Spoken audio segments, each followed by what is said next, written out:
ভাবুন তো এমন এক শিক্ষকের কথা যাকে দেখা মাত্রই উৎফুল্ল হয়ে ওঠে সকল শিক্ষার্থী, যার উপস্থিতি মানেই শুধু ক্লাসের নিয়ম কানুন নয়, বরং করিডোর জুড়ে হাসি আর ইতিবাচকতার এক ভিন্ন পরিবেশ। এমনই এক প্রধান শিক্ষককে ঘিরে এখন সামাজিক যোগাযোগ মাধ্যমে চলছে আলোচনা।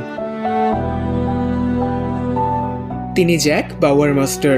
শিক্ষার্থীদের সঙ্গে করিডোরে তার প্রাণবন্ত ও ইতিবাচক আচরণের কিছু মুহূর্ত ছড়িয়ে পড়েছে সামাজিক যোগাযোগ মাধ্যমে। আর সেই ভিডিওগুলো দেখেই অনেকে বলছেন, একজন শিক্ষকের ছোট্ট কিছু আচরণও শিক্ষার্থীদের স্কুল জীবনকে আরও আনন্দময় করে তুলতে পারে। করিডোরে শিক্ষার্থীদের সঙ্গে কথা বলা, তাদের উৎসাহ দেওয়া এবং মজার মুহূর্ত তৈরি করার মধ্য দিয়ে তিনি বারবার ছড়িয়ে দিচ্ছেন ইতিবাচকতার বার্তা।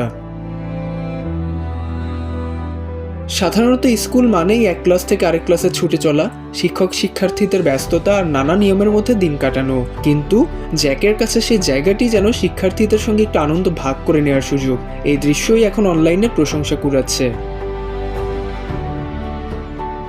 আমাদের দেশে শিক্ষকদের সঙ্গে শিক্ষার্থীদের সম্পর্ক বেশিরভাগ সময়ই এক অদৃশ্য দূরত্বের দেয়ালে বন্দী থাকে, যেখানে শ্রদ্ধা আর ভয় গুলিয়ে যায়। অথচ জ্যাক দেখালেন, শাসনের চোখ রাঙানি ছাড়াও শ্রদ্ধা অর্জন করা যায় শুধু একটু মানবিক স্পর্শ আর উষ্ণতার মাধ্যমে।